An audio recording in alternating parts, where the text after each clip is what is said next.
Bismillah.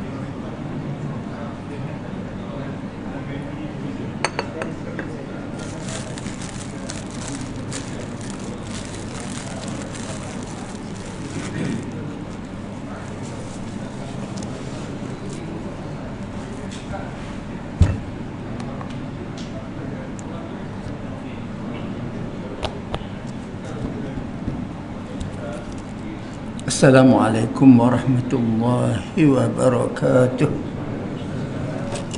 Al-Fatihah. A'udzu billahi minasyaitonir rajim. Bismillahirrahmanirrahim. Alhamdulillahi rabbil alamin. Arrahmanir rahim. Maliki yaumiddin. Iyyaka na'budu wa iyyaka nasta'in. Ihdinas siratal mustaqim. Siratal ladzina an'amta 'alaihim غير المغضوب عليهم ولا الضالين آمين. الحمد لله الذي أرسل رسوله بالهدى وللحق ليظهره على الدين كله ولو كره الكافرون. والصلاة والسلام على سيدنا محمد وعلى آله وأصحابه أجمعين. سبحانك لا علم لنا إلا ما علمتنا إنك أنت العليم الحكيم. رب اشرح لي صدري ويسر لي أمري واحلل عقدة من لساني يفقهوا قولي. Alhamdulillah, syukur Allah Ta'ala panjangkan umur kita untuk kita selesaikan Ramadan dan dapat menyambut Syawal, dan tahniahlah kepada mereka yang telah selesai puasa 6 hari bulan Syawal. Ugilah tuan-tuan sekalian, sebab saya kata antara tanda Allah terima Ramadan kita, puasa Ramadan, ialah kita suka buat puasa 6 hari bulan Syawal.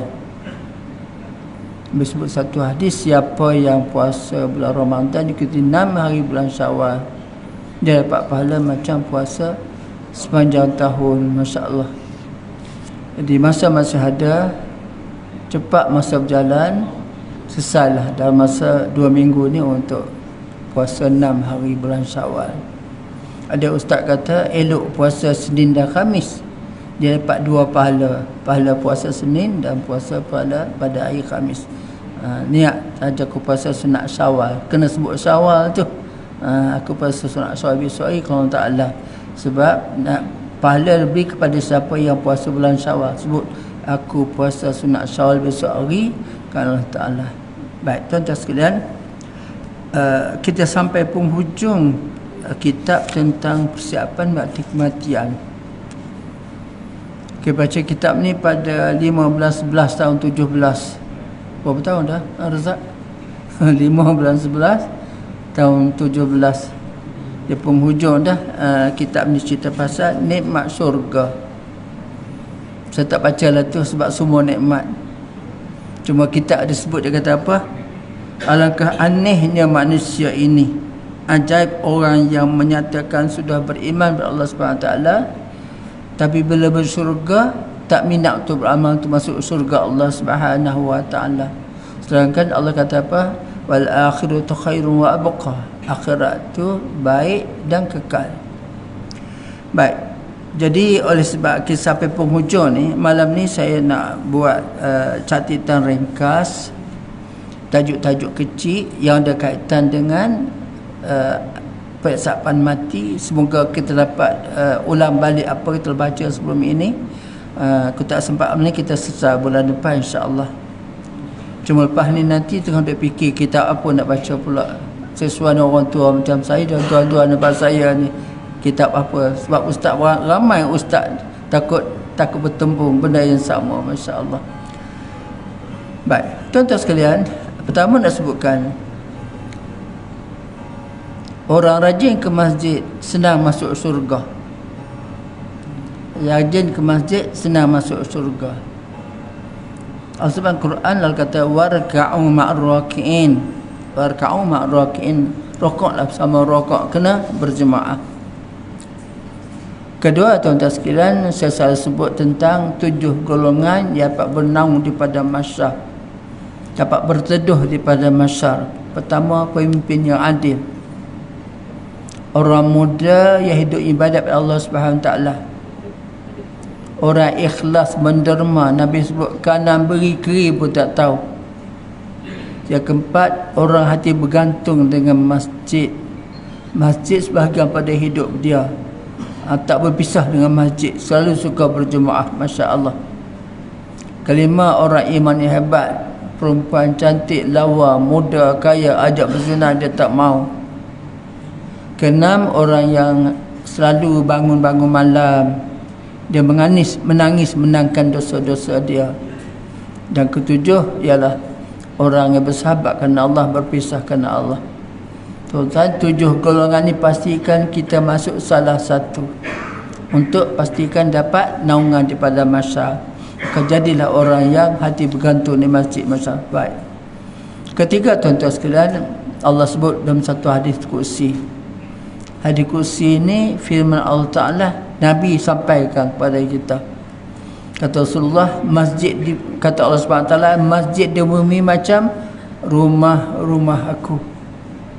Allah cakap pada kita, masjid di bumi macam rumah-rumah aku. Mereka yang datang ke masjid, tetamu-tetamu aku. Jadi aku sebagai tuan rumah pada rumah ni, Allah kata, aku wajib buat baik pada tamu yang datang ke rumah aku. Jadi tuan-tuan, kalau di dunia biasa datang ke rumah Allah, besok dapat masuk surga. Allah bagi ucap selamat pada kita, salamun qawlan min rabbir rahim. Baik. Ketiga, keempat, tuan-tuan sekalian, biasanya kita buat majlis ilmu di masjid. Majlis ilmu, tuan-tuan, Nabi sebut sebagai taman-taman syurga. Mereka yang tak minat di taman syurga, lepas sembahyang balik tak dengar ilmu, tak suka duduk majlis ilmu, tak suka taman-taman syurga, dibimbangi besok susah termasuk syurga Allah Subhanahu wa taala. Jadilah orang yang selalu pada majlis ilmu, sebab Nabi sebut taman-taman syurga. Kelima, tuan-tuan sekalian, Nabi sebut satu hadis, siapa berduduk di rumah, berduduk di rumah dengan sempurna, bukan disuruh, berduduk di rumah, dan datang ke masjid untuk solat berjemaah, langkah kanan dapat pahala, langkah kiri hilang dosa. Berduduk di rumah, datang ke masjid untuk solat berjemaah, dapat pahala langkah kanan, langkah kiri. Langkah kanan dapat pahala, langkah kiri hilang dosa. Kata sahabat-sahabat tu bila dengar Nabi sebut macam ni, datang ke masjid pendek, datang awal ke masjid pendek-pendekkan langkah pula sebab dapat pahala langkah kanan, langkah kiri tu. Masya Allah. Baik, lagi Nabi sebut ini untuk orang yang datang ke masjid waktu gelap. Zaman dulu lah, zaman Rasulullah tu gelap sebab tak ada tiang elektrik. Apa Rasulullah kata? Mereka yang datang ke masjid waktu gelap-gelap. Gelap ni biasa isyak dengan subuh lah. Besok dapat cahaya terang benderang daripada masyarakat. Masya Allah. Jadi hebatlah datang ke masjid waktu gelap, besok dapat cahaya terang benderang pada masyarakat. Baik, lagi tuan-tuan sekalian nak sebutkan kalau kita sembahyang seorang, kita baca amin. Amin itu kita saja baca. Tapi kalau kita sembahyang berjemaah, tuan-tuan sekalian, amin kita diaminkan oleh para malaikat. Kata Rasulullah SAW, siapa yang sembahyang, bacaan aminnya berbetulan amin imam dan amin malaikat, Allah hapuskan dosa-dosa yang lalu. Masya Allah, hapuskan dosa-dosa yang lalu. Berapa dah? Entah. Zakir berapa dah? Baik. Yang ketujuh, tuan-tuan sekian, ada orang kata, Ustaz saya sembahyang di rumah bersama anak-anak, isteri. Saya kata okey lah tu, tapi subuh mesti datang ke masjid. Kenapa? Solat subuh berjemaah pahala macam ibadat sepanjang malam. Solat subuh berjemaah pahala macam ibadat sepanjang malam. Masya Allah. Dan tuan-tuan sekalian, Nabi sebut tentang orang munafik. Bukan Nabi, Quran sebut orang munafik sembahyang macam mana? Semayang kusala yuraunan nas, semayang malas-malas dan riak pada manusia. Pasal sebut tadi tuan-tuan, ibu-ibu nak sebut pasal orang yang suka ponteng subuh ni, masya-Allah. Tuan-tuan sekalian, di zaman Mekah Nabi berdepan orang kafir, senang nampak orang kafir tak semayang, semua patung tu orang kafir lah. Balik di Mekah Nabi berdepan orang munafik, berpura-pura dengan agama, semayang juga tapi menentang Nabi SAW, bermasalah sungguh. Yang munafik pun salah pada Rasulullah dan sahabat-sahabat. Sahabat kata, Rasul, kita bunuh saja Rasul munafik ni. So, jangan tak boleh bunuh, nanti orang kata Nabi bunuh sahabat. Rasulullah macam nak caw munafik Rasulullah. Jadi dia kata orang munafik ini suka ponteng subuh dan isyak. Orang munafik tak suka sembahyang subuh dan isyak. Kenapa? Pasal dia nak sembahyang tunjuk pada orang. Subuh tak datang, tak apa, orang tak tengok. Maghrib tak datang, isyak tak apa, orang tak tengok. Dia nak orang tengok, zuhur dengan asar adalah. Jadi Nabi kata tanda orang munafik ni, dia tak suka solat subuh dan solat isyak berjemaah. Saya kata apa? Saya lah kata, mungkin orang tak suka solat subuh ni orang yang mewarisi sifat-sifat munafik. Wal-iyazubillah, wallahu alam. Bimbang takut jadi munafik macam tu, mewarisi, bukan munafik, tak mewarisi sifat munafik, masya-Allah. Baik, lagi tuan-tuan sekalian, pasal masjid, pasal sembahyang Jumaat ni, nak sebutkan kehebatan sembahyang di masjid ni, sehingga ada satu cerita seorang sahabat Nabi itu, dia nama dia Abdullah bin Maktum. Dia buta mata, datang jumpa Rasulullah, izinkan aku tak payah datang sembahyang di masjid, tak apa ke? Sebab aku ni buta, tak ada orang nak bawa, kadang-kadang teranggar pokok kurma, masya-Allah, nak terpijak tai unta macam tu, wallahu alam. Rasulullah izinkan aku tak payah datang Rasulullah, sebab tak ada orang nak bawa kadang-kadang. Tak apa, aku izinkan. Abdullah bin Maktum, Abdullah ni baliklah. Balik tak jauh, Nabi panggil, mari sini sekejap. Kau dengar orang azan, dengar Rasulullah. Kalau dengar orang azan, kena datang juga, sebab dekat lah, taklah jauh sangat, boleh datang lah tu. Tu orang buta. Orang celik ni apa cerita? Lepas tu kan saya puji orang OKU datang kursi, saya kata syukurlah sebab boleh datang ke masjid, datang ke surau. Sebab kita walaupun kita uzur sembahyang atas kursi, banding orang lagi dekat, lagi mudah, siap tak datang, kita lagi baik pada dia orang tu. Jadi itulah kita sebutkan antara benda-benda yang dikatakan siapa yang rajin ke masjid, insya-Allah mudah masuk syurga Allah Subhanahu wa taala. Baik. Itu tentang masjid. Kedua tuan-tuan sekalian, saya sebutkan tentang bila kaitan dengan mati ni, ada benda besar kadang-kadang kita tak tahu, tapi insya-Allah saya sebut selalu, nak sebut baik mana sebagai ulangan, hutang. Ada dua peristiwa tuan-tuan sekalian. Ada satu hari Nabi nak sembahyang satu jenazah. Nabi tanya, si mati ada hutang? Ada Rasulullah. Siapa nak bayar hutang dia? Kalau tidak, aku tak mau sembahyang jenazahnya. Akhirnya seorang sahabat kata, ya Rasul, aku sanggup nak bayar hutang dia.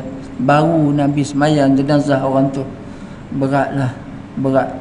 Cuma yang pelik, bukan pelik, cuma nak sebutkan Nabi tak sebut hutang berapa banyak. Satu. Kedua, satu hari satu orang datang jumpa Nabi Rasulullah, kalau aku pergi perang dan mati syahid, dapat masuk surga ke? InsyaAllah dapat masuk surga, kecuali hutang kamu menghalang kamu masuk surga walaupun mati syahid. Hutang tak bayar, tak dapat masuk surga, masya-Allah. Baik. Lagi tuan-tuan, hutang. Tuan-tuan, bila bagi hutang, bagus. Bagi hutang pada kawan tu bagus. Baik. Tapi bila bagi hutang pada orang, kena lafaz. Kau tak bayar, aku halalkan. Kawan tu tak bayar hutang, aku halalkan, aku maafkan. Kenapa?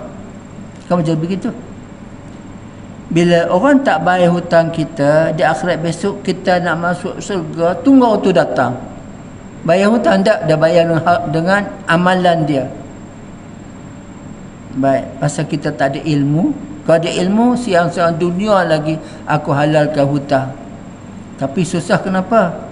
Hutang tu banyak sangat, 2,000, RM20 tak apalah. Kata ustaz saya, walaupun banyak, sikit je, halalkanlah. Kau tak halal, tak bayar juga. Halalkan begitu. Satu, bagi hutang halal. Kedua, bila berhutang jangan niat tak mau bayar. Niat nak bayar tu ada. Kalau kita berhutang niat tak mau bayar, pahala nak ke langit, langit tendang turun, bumi tolak ke atas, dan pahala tak sampai kepada Allah Subhanahu wa taala. Saya selalu tanya ustaz, macam mana akhir orang tu kalau pahala tak sampai Allah Taala? Kena sesallah hutang tu dulu. Isunya apa tuan-tuan? Dia tak tulis hutang tu, sepatut nak bayar anak-anak dia lah. Tu. Jadi ilmu berhutang kena ada jugalah. Kena ada jugalah benda-benda begitu. Baik. Ketiga tuan-tuan, sebagi cepat sikit ni. Ketiga nak sebutkan bila kita mati, agenda kita selesai, amalan kita habis. Tapi untung lagi tuan-tuan sekalian, kalau kita dapat laksanakan, ada benda modal besar untuk kita bila kita mati. Pertama apa? Sedekah jariah. Baik, Quran sebut inna nahnu nuhyil mauta wa naktubu ma qaddamu wa atharuhum. Sebenarnya kami hidupkan orang mati dan kami catatkan amalan-amalan dia di dunia dulu, termasuk bekas-bekas yang mereka tinggalkan. Kata Dr. Hamka, banyakkan bekas-bekas yang kita tinggalkan semasa hidup dunia ni. Apa benda? Sedekah jariah. Banyakkan sedekah jariah. Tu bekas kita tinggal di dunia. Akhir kita mati, pahala masih dapat pada kita dalam kubur. Selagi masjid kita, sekolah agama kita di rumah tu masih digunakan, maka terus dapat pahala. Baik, yang kedua tuan-tuan, ilmu yang bermanfaat. Ajar pada anak kita lah ilmu-ilmu ni. Cakap pada anak kita siap malam jangan lupa baca surah Tabaqallazi, insya-Allah kubur lapang. Ulang kepada anak, ilmu lah tu. Ilmu lah tu. Ataupun Nabi pesan satu hadis, siapa nak panjang umur, murah rezeki, hubungkan silaturahim, ilmu juga tu. Pesan pada anak benda-benda yang dapat diamalkan, begitu, masya-Allah. Baik. Kedua tuan-tuan sekalian, nak sebutkan yang ketiga ni, anak soleh mendoakan. Saya sebut selalu anak modal besar. Jadi kalau anak tak semayang, dia tak sayang pada ibu dan ayah. Kenapa tak sayang pula? Dia tidak soleh. Nabi sebut anak soleh yang mendoakan, waladun soleh yad'ulah.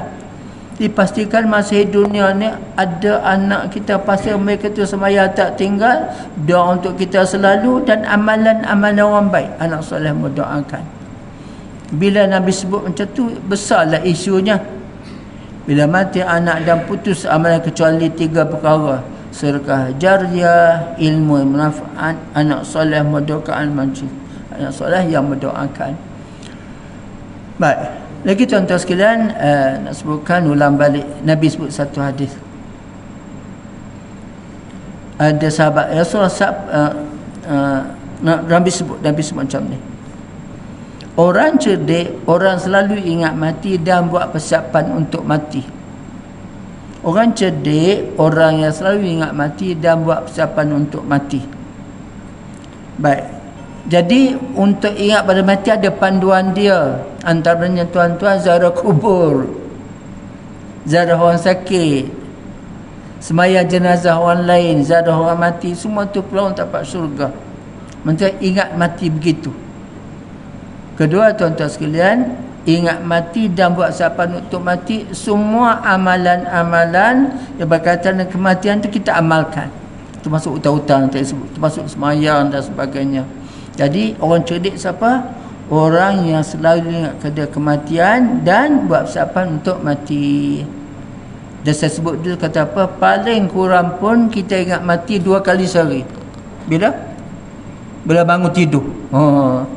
Alhamdulillahillazi ahyana ba'dama amatana wa ilaihin nusur. Segala puji bagi Allah yang telah menghidupkan kami lepas kami mati malam tadi. Tidur tu macam matilah. Baik, pukul 5.30 bangun pagi. Alhamdulillah, puji bagi Allah yang hidupkan kami lepas kami mati malam tadi. Kedua, doa nak tidur. Bismikallahumma ahya wa amut. Bismikallahumma ahya wa amut, dengan nama Allah yang menghidupkan dan mematikan. Paling kurang pun tuan-tuan ingat mati 2 kali sehari. Kata Syekh Al-Haddad, dia kata apa? Kalau kamu telah buat sesuatu untuk ingat kepada mati, teruskan cara yang kamu buat tu. Letak kain ihram dekat pintu keluar pada rumah, tengok kat ihram ingat mati. Macam-macam dah. Supaya kita tidak lalai. Kenapa ingat mati? Kenapa?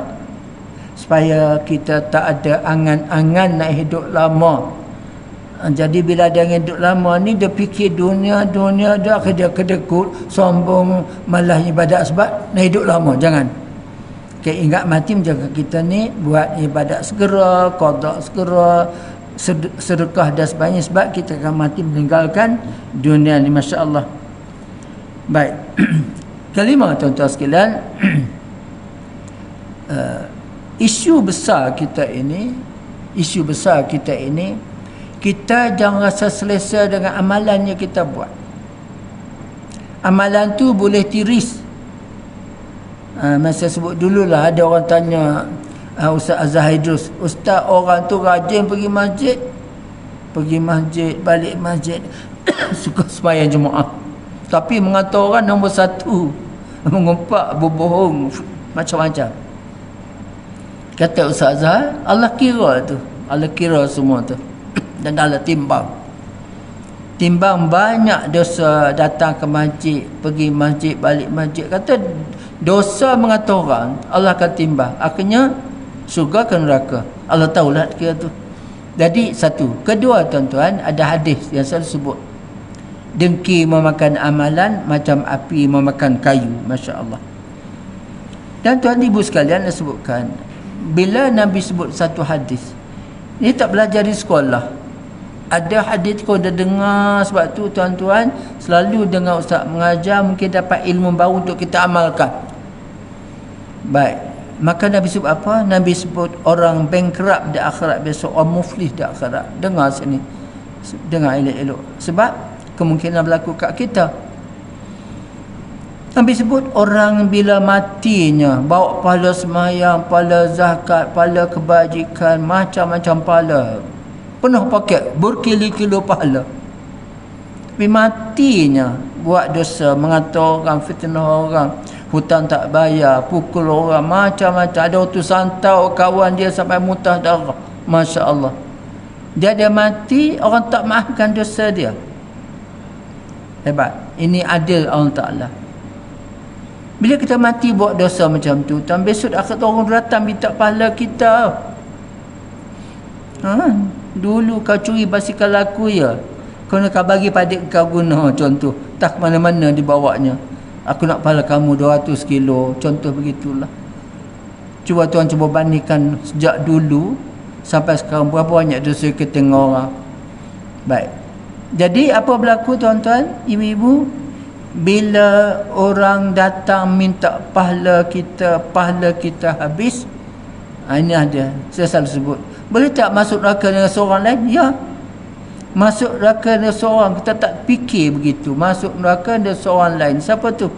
Orang minta pahala pada kita, seorang datang, 2 datang, 3 datang, kemudian akhirnya habis pahala habis dekat orang.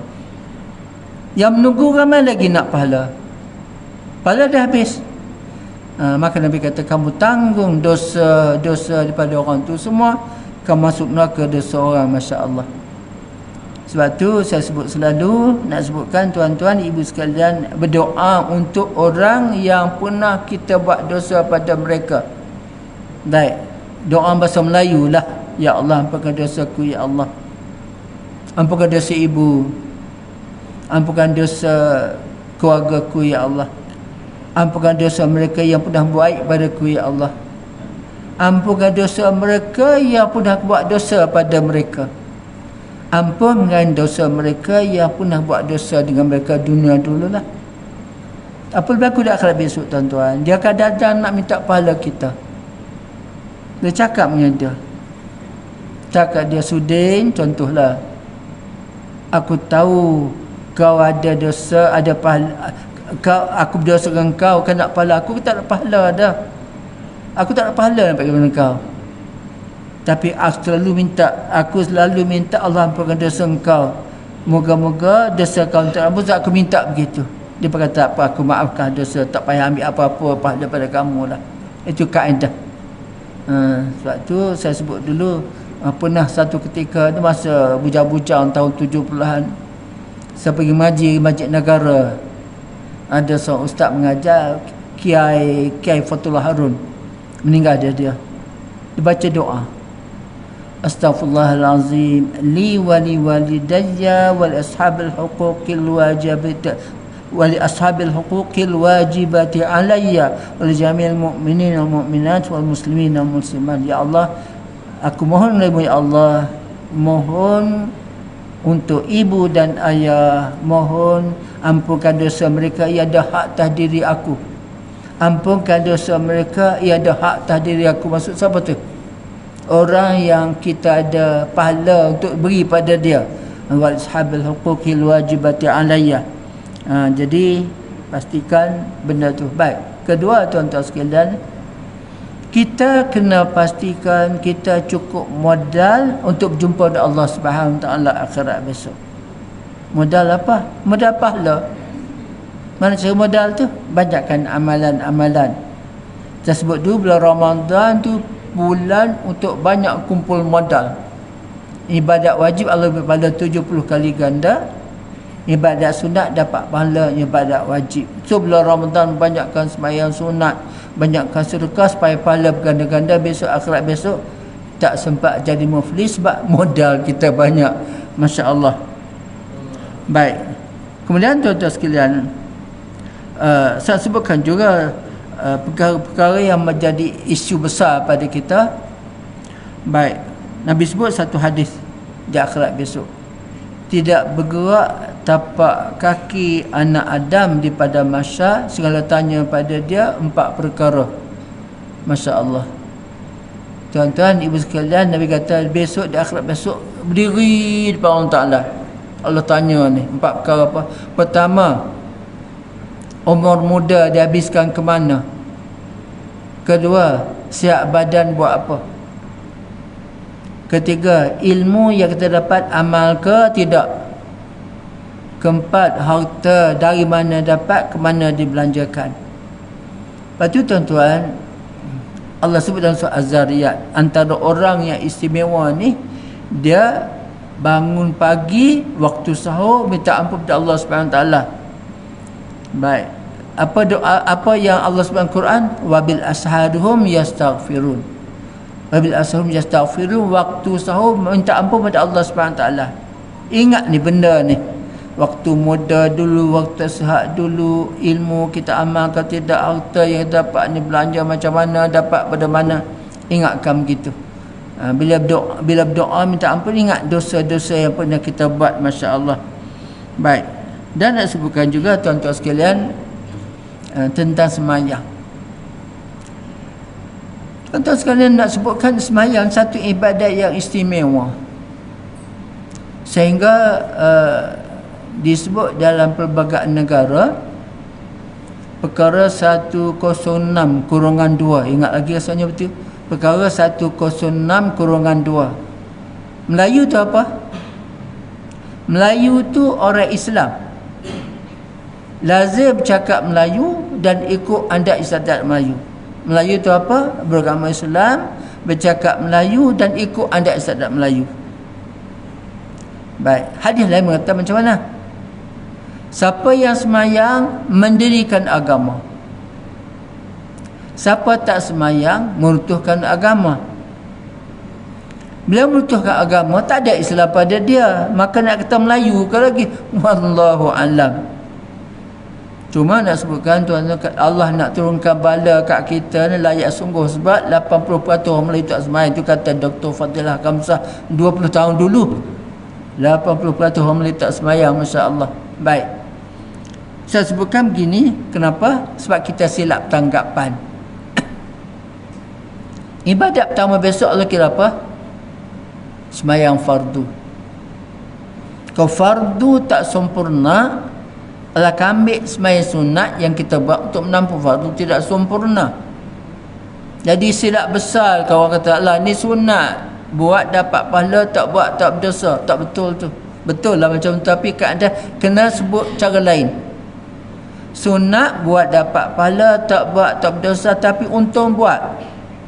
Sembahyang 5 waktu itu Allah kira tak sempurna, akan tengok sembahyang sunat yang kita buat untuk menampung fardu tidak sempurna. Ada yang mengatakan siapa yang sembahyang sunat 12 rakaat satu hari, dia akan masuk syurga. Istiqamah sembahyang sunat qabliyah ba'diyah satu hari 12 rakaat. Sebelum subuh 2, sebelum zuhur 2, lepas zuhur 2, sebelum asar 2, lepas maghrib 2, lepas sebelum isyak 2, lepas isyak 2. Istiqamah setiap hari, insya-Allah masuk surga.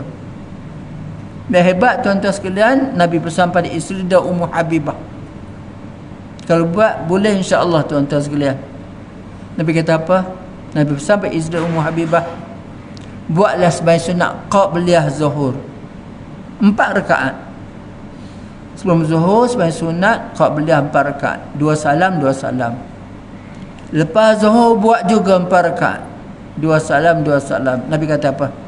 Allah haramkan neraka bagi kamu, tak masuk neraka. Sembahyang sunat qabliyah zuhur 4 rakaat, ba'diyah zuhur 4 rakaat, insya-Allah dapat syurga Allah Subhanahu wa taala, masya-Allah. Baik. Tuan-tuan sekalian, saya sebutkan juga supaya kita ni ingat, saya sebut selalu persoalan akhirat ni persoalan besar. Dan jangan kita lupa untuk berdoa untuk nasib akhirat. Doa dalam bahasa Melayu. Saya ada satu orang imam tempat saya, imam penuh imam lah, dia tak bahasa Arab agaknya. Kan kita selalu dengar orang bacakan, Rabbana taqabbal minna salatana tammah waghfir lana dhunubana ammah wa la tu'azibna yawmal qiyamah. Wala tu'azibna yawmal qiyamah, ya Allah jangan azab kami pada hari kiamat. Wala tu'azibna yawmal qiyamah, jangan azab kami pada hari kiamat.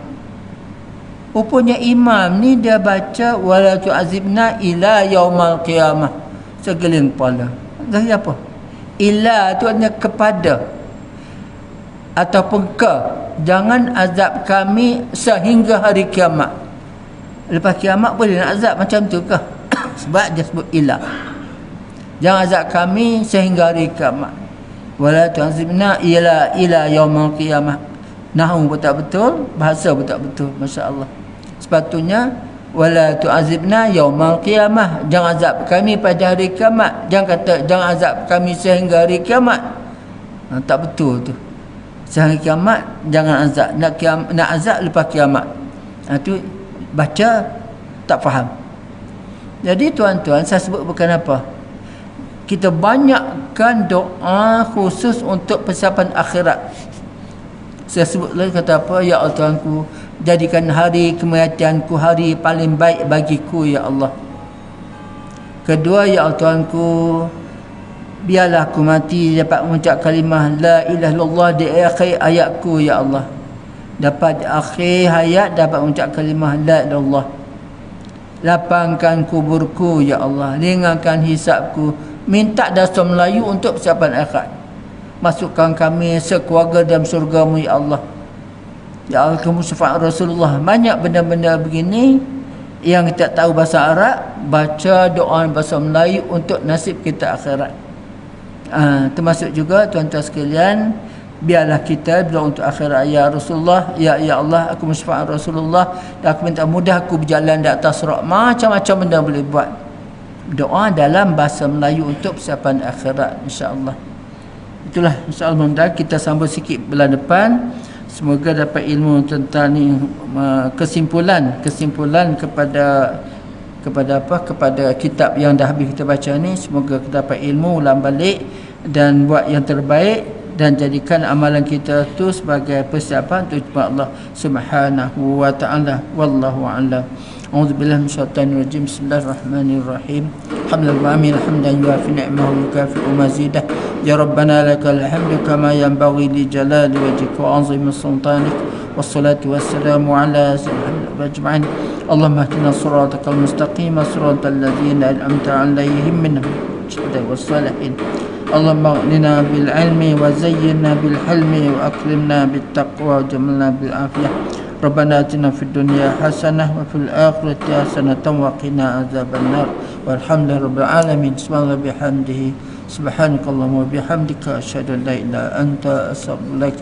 Bismillahirrahmanirrahim. Wal 'ashr innal insana lafi khusrin illa alladhina amanu salihat wa tawassaw bil haqq wa tawassaw bis sabr.